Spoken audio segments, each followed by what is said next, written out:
Bonjour à tous, je suis ravie de vous retrouver sur le plateau d'In2Days en compagnie de Loïc Chauvelon. Bonjour Loïc. Bonjour. On est ravis de vous avoir sur ce plateau d'In2Days. Mais de même. Merci d'avoir accepté notre invitation. Vous êtes directeur général de CRT Provence-Alpes-Côte d'Azur.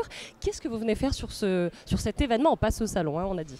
Ce qui est intéressant dans une première édition, c'est de voir effectivement la mobilisation que peut apporter ce type d'événement. J'aime bien la partie innovante du concept avec les multiples échanges, les micro-conférences, les micro-speeches, etc. qui permettent d'avoir dans une manière assez rapide et condensée beaucoup d'informations en même temps. Après, à nous de les trier, mais c'est une vraie prise de conscience que ce monde du tourisme bouge de plus en plus vite. Pourquoi c'était important d'être là pour vous et pour le CRT Provence-Alpes-Côte d'Azur? Ce qu'il faut comprendre, c'est que sur la région Provence-Alpes-Côte d'Azur, le tourisme est capital. C'est quasiment 20 milliards de recettes par an dans le PIB. C'est 12% du PIB de la région, 140 000 emplois. En gros, le tourisme pour notre région, c'est la deuxième région la plus forte de France là-dessus. On comprend Donc pourquoi. le tourisme est vital et c'est bien pour ça qu'on est là et qu'on a beaucoup de choses à faire encore. Alors vous êtes présent tout au long du processus d'achat du client. Qu'est-ce que ça veut dire ? Alors la question aujourd'hui, c'est que la concurrence est mondiale. Quand on a trois marques, certes courtisées et assez connues, donc Provence, Alpes et Côte d'Azur, il n'empêche qu'aujourd'hui tout change. On peut avoir une crainte sur le moyen terme sur les pays d'Amérique du Sud qui commencent à s'ouvrir sur l'art de vivre et sur la culture, qui structurent leur offre.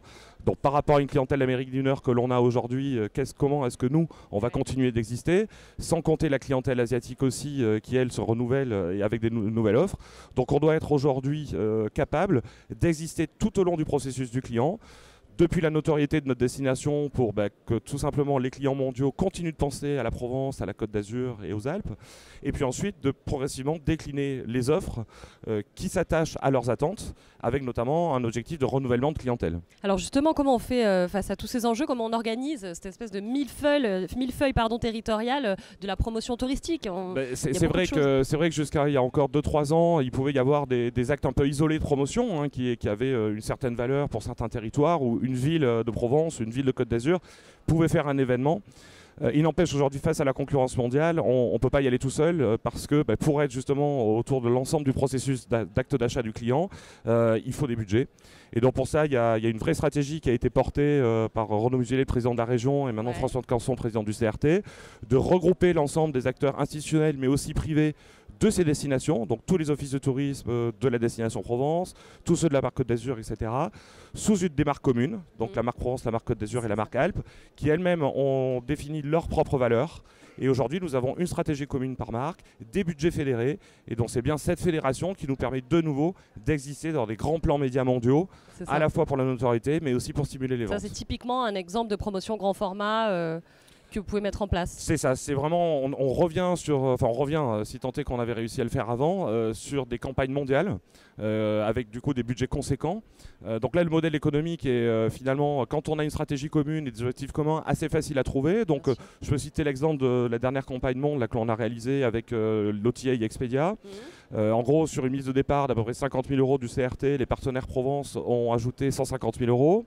Avec ces 200 000 €, on est allé voir notre partenaire Atout France qui lui-même a ajouté quasiment 200 000 €. Et avec ces 400 000 €, on peut s'attacher à des privés, des grands privés. Donc ça peut être un hôtelier, ça peut être une compagnie aérienne. Là, en l'occurrence, c'était Expedia, qui eux-mêmes ont rajouté plus de 450 000 €, dont 150 000 € en cash. Donc on arrive sur un budget d'achat d'espace de quasiment 1 million d'euros, avec une nouvelle fois une base de départ pour chacun d'entre nous qui est absorbable et possible dans les contraintes budgétaires d'aujourd'hui.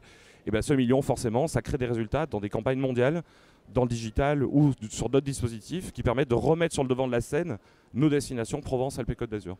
Loïc Chauvelon, même question ici pour tous les gens qui ont défilé sur ce plateau télé. À quoi il ressemble pour vous le tourisme de demain ? Le tourisme de demain, il faut déjà se réadapter à une clientèle qui évolue, surtout dans nos destinations. N'oublions pas qu'on a une clientèle, le tourisme sur la Côte d'Azur a été créé il y a plus d'un siècle, sur la Provence il y a une 60aine d'années. Et cette clientèle qui a fait la force de notre destination aujourd'hui devient retraitée, voire commence à disparaître. Donc on a la nécessité aujourd'hui de s'attacher à une nouvelle clientèle.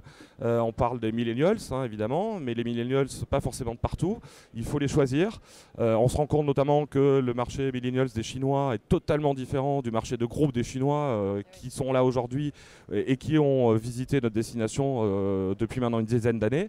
Et donc l'idée c'est de partir bien sûr sur du sur-mesure pour eux, sachant que cette nouvelle clientèle, elle est beaucoup moins affinitaire d'une activité en particulier, mais au contraire de se développer, à la fois visiter un vieux patrimoine, mais aussi faire la fête le soir, et puis rencontrer les locaux. Voilà, il n'y a plus vraiment de cases et de cloisonnement. On veut tout faire en même temps dans un séjour.